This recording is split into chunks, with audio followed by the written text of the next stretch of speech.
নাজিৰা বিধানসভা সমষ্টিৰ নেপালী খুটি অঞ্চলত ৰাইজৰ লগত কথা পাতিবলৈ আহিছিলোঁ। ৰাইজক লগ পালোঁ। ইয়াত 4টা পৰিয়ালৰ 4গৰাকী মানুহৰ মৃত্যু ঘটিছে। 5গৰাকী মানুহৰ মৃত্যু ঘটিছে 4টা পৰিয়ালত।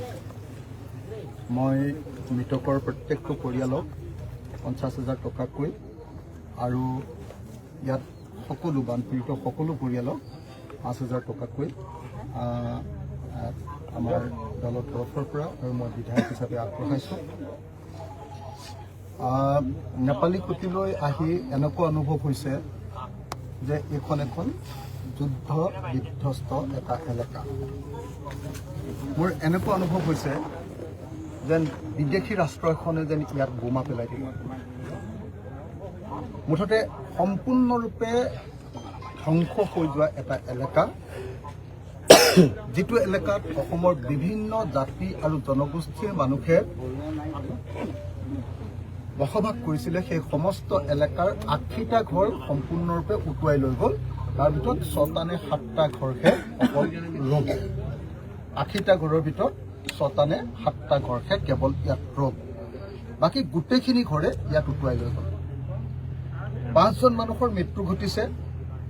তাৰে এগৰাকী মহিলা মৃতদেহ এই হাবিখনতে পৰি আছে বুলি এতিয়া তেখেতৰ স্বামীয়ে কৈছে অলপ আগতে। কিন্তু এতিয়ালৈকে যিহেতু ইয়াতে ৰেস্কিউ অপাৰেশ্যন ভালকৈ চলোৱা নাই আৰু চৰকাৰৰ পিনৰ পৰা এতিয়ালৈকে যিহেতু এই গাঁৱত আহি এতিয়ালৈকে দায়িত্ব সহকাৰে কাম কৰা নাই, গতিকে মৃতদেহ পৰি থকাৰ পাছতো সেই মৃতদেহ উলিয়াই অনা নাই বুলি আমাক তেখেতৰ স্বামীয়ে, কি নাম আছিলে তেখেতৰ স্বামী, শিৱেশ্বৰ কৰ্মকাৰে আজি আমাৰ সকলোৰে সন্মুখত অভিযোগ কৰিছে। তেখেত কান্দি আছে, কৈছে যে মোৰ মানুহজনী সেই ভলুকা বাঁহজোপাৰ তলত বহুত বাঁহ যে পৰি গ'ল, সেই বাঁহৰ তলতে লুকাই আছে, কিন্তু এতিয়ালৈকে মই উলিয়াব পৰা নাই। মই অচিৰে জিলা প্ৰশাসন আৰু অসমৰ মুখ্যমন্ত্ৰীক এই সম্পৰ্কে জনাম আৰু ইমিডিয়েটলি তেওঁৰ পত্নীৰ মৃতদেহটো বিচাৰি উলিয়াবলৈ মই এতিয়া অসমৰ মুখ্যমন্ত্ৰীক ইয়াৰ পৰা ওলাই গৈ ফোন কৰাৰ লগে লগে মই তেখেতক জানিবলৈ দিম।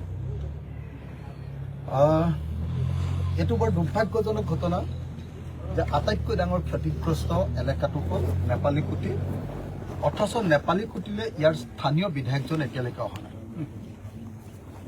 নেপালী খুটিলে এতিয়ালৈকে ডিজাষ্টাৰ মেনেজমেণ্ট ডিপাৰ্টমেণ্টৰ মন্ত্ৰী কেশৱ মহন্ত অহা নাই।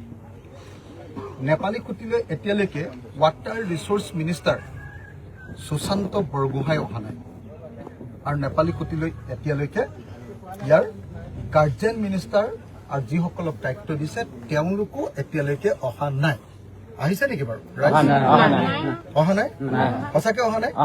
নাই অহা। সকলো ৰাইজে কৈ আছে যে কোনো মন্ত্ৰী, কোনো MLA এতিয়ালৈকে ইয়ালৈ অহা নাই। কেলে অহা নাই? তাৰ কাৰণটো হ'ল তেওঁলোকৰ ভয়। কাৰণ তেওঁলোকে যি ধৰণে এই অঞ্চলৰ মানুহক মৰিবলৈ এৰি দিলে, ৰাতিপুৱা 10 বজাত পানী বাঢ়িছে, আবেলি 3টা বজাত মানুহ উঠুৱাই নিছে। এই সময়খিনিৰ ভিতৰত তেওঁলোকে সকলো মানুহকে উদ্ধাৰ কৰিব পাৰিলেহেঁতেন, কিন্তু নকৰিলে। নকৰাৰ কাৰণে তেওঁলোকে জানে যে তেওঁলোক জগৰীয়া। মানুহক ৰেস্কিউ অপাৰেশ্যন নকৰাৰ কাৰণে, উদ্ধাৰ নকৰাৰ কাৰণে তেওঁলোক যে জগৰীয়া এই কথাটো তেওঁলোকে জানে। 1 নম্বৰ কথা। আৰু সেই যে তেওঁলোকে জানে যে তেওঁলোকে ভুল কৰিছে, সেইকাৰণে তেওঁলোকে এতিয়ালৈকে ইয়ালৈ আহিবলৈ সাহস কৰা নাই। এইটো হ'ল প্ৰথম কথা। 2 নম্বৰ কথাটো হ'ল যে এই অৱস্থাটো হ'ল কিয়? এই অৱস্থাটো হ'ল আপোনালোকে এই অঞ্চলটোলৈ আহি থাকোঁতেই নিশ্চয় দেখিছে যে এই অঞ্চলটো হ'ল বেচিকেলি কয়লা আৰু শিল খনন কৰি নাগালেণ্ডৰ পৰা আনি জমা কৰা এটা অঞ্চল। ইয়াৰ স্থানীয় মানুহবিলাকে গৰু পোহে, কিন্তু বাহিৰৰ পৰা অহা মানুহবিলাকে ইয়াত কি কৰে? নাগালেণ্ডৰ পৰা শিল, বালি আৰু কয়লা খনন কৰি ইয়াত ডাঙৰ ডাঙৰ এনেকুৱা ধৰণৰ কয়লাৰ জমা কৰা ঠাই বনাইছে।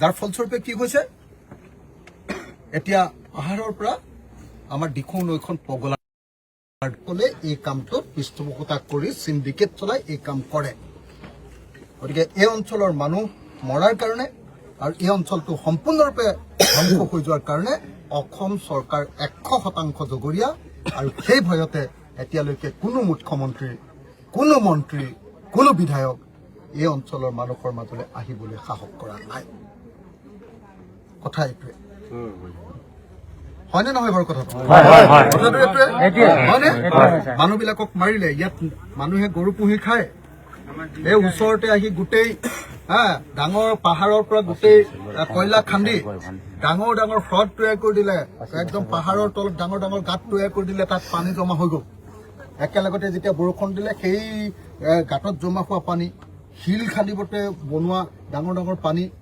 গাঁতবিলাকৰ পানী পুখুৰীবিলাকৰ পানী চব একেলগতে যেতিয়া গুচি আহিলে চব মানুহ এফালৰ পৰা ধ্বংস হ'ল এই অঞ্চলৰ গোটেই ইয়াৰ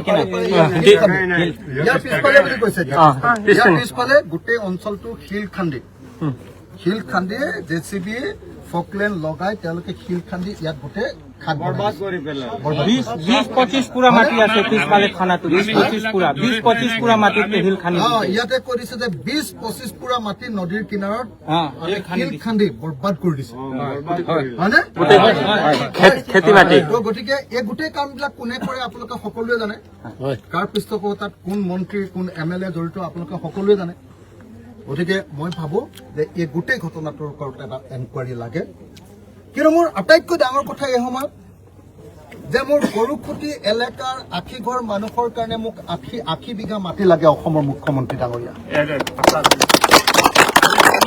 মোৰ গৰুখুটি এলেকাৰ আশীঘৰ মানুহৰ নেপালী খুটি অঞ্চলৰ তিনিখন নেপালী খুটি আছে বিহুবৰ হয় তিনিখন কৈছো মই বিহুবৰ অঞ্চলৰ 3খন নেপালী খুটি হয়নে 3টা নেপালী খুটি অঞ্চলৰ 80 ঘৰ নে বেছি হ'ব মানে বেছি আছে 150 ঘৰ মানুহৰ কাৰণে মোক 150 ঢুকাইছে এই আটাইতকৈ বেছি ক্ষতিগ্ৰস্ত পৰিয়াল কেইটাৰ এটা পৰিয়ালকো না ৰেচন দিছে না আপোনাৰ নাও দি মানুহ উদ্ধাৰ কৰিবৰ কাৰণে ব্যৱস্থা কৰিছে না তেওঁলোকক মৃতকৰ পৰিয়ালক কিবা এটা পইচা দিছে একো দিয়াৰে এতিয়ালৈকে ব্যৱস্থা কৰিছে হয়নে নহয় একদম হয়নে মই মিছা কথা কৈছো নেকি একমুঠি চাউল দিয়া নাই কেৱল আৰু কেৱল ৰাইজে আহি মানুহবিলাকক বচাই আছে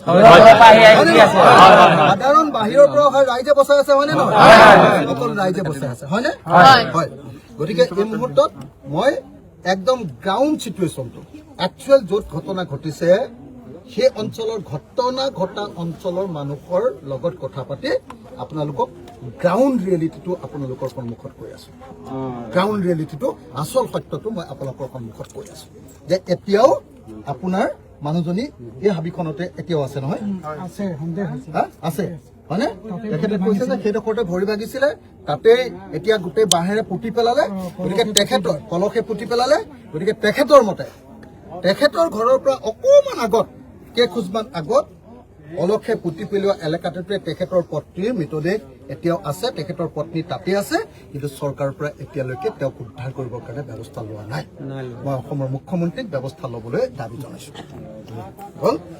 এতিয়া মই অন্য কেইটামান বিষয় আপোনালোকৰ সন্মুখত ক'ব খুজিছো কালি অসমৰ মুখ্যমন্ত্ৰীয়ে মই নতুন এটা বিষয় ক'ব খুজিছো আপোনালোকে কথা নাপাতিব ভাইটি